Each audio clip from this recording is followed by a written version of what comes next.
ചാലക്കുടി കൂടപ്പുഴ തിരുമാന്ധാംകുന്ന് ഭഗവതി ക്ഷേത്രത്തിൽ മോഷണം. 1 ലക്ഷത്തോളം രൂപ വിലമതിക്കുന്ന സ്വർണ്ണാഭരണങ്ങൾ മോഷണം പോയി. തിങ്കളാഴ്ച രാവിലെ 5:30 ക്ഷേത്രം മേൽശാന്തി ക്ഷേത്രത്തിലെത്തിയപ്പോഴാണ് മോഷണം നടന്ന വിവരം അറിയുന്നത്.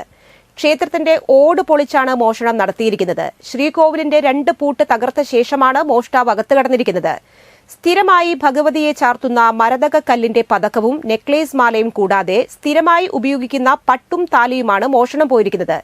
എന്നാൽ ഭണ്ഡാരങ്ങളിൽ നിന്നോ മറ്റൊന്നും കവർച്ച നടത്തിയിട്ടില്ല. ക്ഷേത്രത്തിന്റെ തന്നെ മറ്റൊരു വാതിൽ ഉള്ളിൽ നിന്ന് തുറന്നാണ് മോഷണത്തിനു ശേഷം മോഷ്ടാവ് പുറത്തു കടന്നിട്ടുള്ളതെന്നാണ് സൂചന. 6 മാസം മുൻപ് ഇതേ അമ്പലത്തിൽ ഭണ്ഡാരം തല്ലിപ്പൊളിച്ച് മോഷണം നടന്നിട്ടുണ്ട്. ഏകദേശം 10,000 രൂപ അന്ന് നഷ്ടപ്പെട്ടതായി ക്ഷേത്രം കൺവീനർ നന്ദകുമാർ ചിറക്കൽ, കരയോഗം സെക്രട്ടറി സുകുമാരൻ മറ്റത്തിൽ, കരയോഗം പ്രസിഡന്റ് AN പ്രകാശ് എന്നിവർ അറിയിച്ചു. സംഭവമറിഞ്ഞ് ചാലക്കുടി പോലീസ് സ്ഥലത്തെത്തി അന്വേഷണം നടത്തി. പരാതിയെ തുടർന്ന് കേസെടുത്ത് അന്വേഷണം നടത്തുമെന്ന് പോലീസ് പറഞ്ഞു.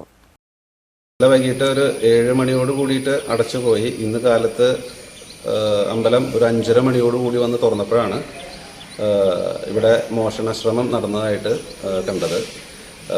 സൈഡിലുള്ള ഗ്രില്ല് ഇട്ട സ്ഥലത്ത് കൂടെ ഉള്ളിലേക്ക് കയറി ഓട് പൊളിച്ച് 3 ഓട് മാറ്റി ഉള്ളിലേക്ക് കടന്നിട്ടാണ് ശ്രീകോവിലിൻ്റെ പൂട്ട് തല്ലി പൊളിച്ചു. അതിൻ്റെ പൂട്ട് 2 ലോക്കുണ്ട്. ആ 2 ലോക്കും തകർത്ത് ഉള്ളിൽ കടന്നിട്ട് സ്ഥിരമായിട്ട് ചാർത്തുന്ന ഒരു മരതകക്കല്ലിൻ്റെ ഒരു പതക്കുണ്ട്, അത് പിന്നെ കൂടാതെ ഒരു സ്ഥിരമായിട്ട് ചാർത്തുന്ന ഒരു നെക്ലസ് മാല.